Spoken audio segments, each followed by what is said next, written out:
আসসালামু আলাইকুম, কেমন আছেন সবাই? আশা করি সবাই ভালো আছেন। আমি আজহারুল ইসলাম। আজকের ভিডিওতে আমরা জানবো শেয়ার হোস্টিং, বিপিএস হোস্টিং বা ডেডিকেটেড সার্ভারের মধ্যে পার্থক্য কি এবং এগুলো কিভাবে কাজ করে। তো চলুন শুরু করা যাক। আর যারা এখনো চ্যানেলটি সাবস্ক্রাইব করেনি তারা অবশ্যই সাবস্ক্রাইব করে নেবেন এবং পাশে থাকা বেল আইকনটিতেও প্রেস করে দিবেন যেন পরবর্তীতে নতুন কোনো ভিডিও আপলোড করলে সাথে সাথে পেয়ে যান। তো সরাসরি আমরা আমাদের কম্পিউটার স্ক্রিনে আসবো এবং ফটোশপের একটু হেল্প নিব, তাহলে আপনাদের একটু বুঝতে সুবিধা হবে। তো এইখানে আমি রেক্টেঙ্গুলার এই টুলটি আমি ইউজ করব। তো এইখান থেকে আমি এটি নিলাম, শেয়ার হোস্টিং। সাপোজ এটি হচ্ছে আমাদের শেয়ার হোস্টিং, এটি হচ্ছে আমাদের বিপিএস হোস্টিং এবং এটি হচ্ছে যে আমাদের ডেডিকেটেড সার্ভার। তো আমরা তিনটি ভাগে ভাগ করলাম এবং এই তিনটি নাম দিব আমরা। এটি হচ্ছে যে শেয়ার হোস্টিং এবং শেয়ার হোস্টিং এর এটি একটু কালার দিয়ে দিই, আমরা একটু কালারটি চেঞ্জ করে দিই। এখান থেকে ফিল থেকে আমরা এটি এই কালারটি দিলাম এবং ডেডিকেটেড সার্ভারের আরেকটি কালার দিয়ে দিই, এই কালারটি দিয়ে দিলাম। তো আমরা তিনটি সার্ভার বা আমরা তিনটি কম্পিউটারের সাথে আমরা তুলনা করতে পারি। যেমন হচ্ছে যে আমাদের কম্পিউটারে একটি র্যাম থাকে, প্রসেসর থাকে। যেমন র্যাম যদি আপনার 4GB হতে পারে, 16GB হতে পারে। প্রসেসর মধ্যেও 4 CPU কোড থাকতে পারে বা 8 কোড থাকতে পারে। তো এইভাবে আমাদের সার্ভারগুলো সেমভাবে কাজ করে, আমরা অলরেডি অনেকেই জানি জিনিসগুলো। তো নর্মালি শেয়ার হোস্টিং হয় কি, অনেকগুলো ইউজারের মধ্যে রিসোর্সগুলো ভাগ ভাগ করে দেওয়া হয়। র্যাম, রোম অথবা ব্যান্ডউইথ হতে পারে। যেহেতু শেয়ার হোস্টিং এর রিসোর্সগুলো অনেকগুলো ইউজারের মধ্যে ভাগ ভাগ করে দেওয়া হয়, এই জন্য আপনার অনেক সময় ওয়েবসাইট স্লো পাওয়া যায়। যেমন যে কোনো একটি ইউজারের যে কোনো একটি ওয়েবসাইটে যদি অনেকগুলো ট্রাফিক চলে আসে, তাহলে বাকি আপনার যে ইউজারের ওয়েবসাইটগুলো ওগুলো অনেক সময় স্লো পাওয়া যায়। অথবা বিভিন্ন সময় আমরা স্ক্রিনে দেখা এই ধরনের কিছু এরর দেখতে পাই, যেহেতু তারা তাদের রিসোর্সগুলো অনেকগুলো ইউজারকে প্রোভাইড করে।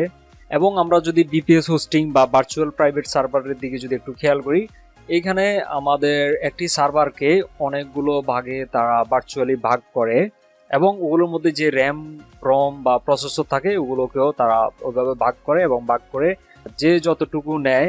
যেমন এখান থেকে একটি ইউজার যদি আপনার 4GB নেয়, তাহলে সে ওই 4GB র্যামে কিন্তু ইউজ করতে পারবে।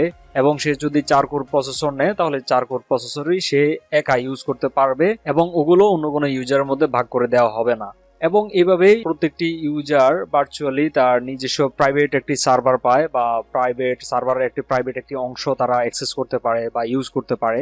তো এই জন্যই ভার্চুয়াল প্রাইভেট সার্ভার বলা হয়ে থাকে একে, বা বিপিএস হোস্টিং বলা হয়ে থাকে। এবং এই জন্যই শেয়ার হোস্টিং থেকে বিপিএস হোস্টিং এর প্রাইসটি একটু বেশি। এবং ডেডিকেটেড সার্ভার হচ্ছে যে আমাদের এই ধরনের সার্ভার যেখানে আপনি একজন ইউজার হিসেবে একটি সার্ভারই আপনার জন্য বরাদ্দ থাকবে, পুরো একটি সার্ভার আপনি নিজে ইউজ করতে পারবেন। তো এই জন্য নর্মালি আমরা দেখি ডেডিকেটেড সার্ভারগুলোর প্রাইস অনেক বেশি, ন্যূনতম আপনার $200 অথবা $200 উপরে হয়ে থাকে। এই কাজটি একটু সহজ করার জন্য আমাদের বিপিএস হোস্টিং আমরা অহরহ ইউজ করি বা এটি মোটামুটি চলে। একটু কম প্রাইসের মধ্যে আমরা বিপিএস হোস্টিংটা আমরা নিতে পারি। এবং আমরা যারা একদম বিগিনার রয়েছি বা ওয়েবসাইট সম্পর্কে আমাদের তেমন ধারণা নেই এবং আমাদের ওয়েবসাইটে ট্রাফিক অনেক কম, তারা চাইলে আমরা শেয়ার হোস্টিং বা শেয়ার হোস্টিং সার্ভারগুলো আমরা ইউজ করতে পারি। এবং যদি আমাদের ওয়েবসাইটে যদি বেশি বেশি ট্রাফিক আসে দেখি, তাহলে আমরা বিপিএস হোস্টিং এ শিফট হতে পারি।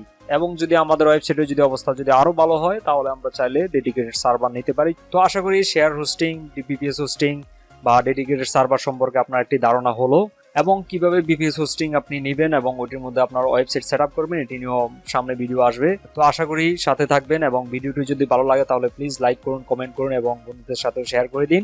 দেখা হবে অন্য কোনো ভিডিওতে। সে পর্যন্ত সবাই ভালো থাকুন। আল্লাহ হাফেজ।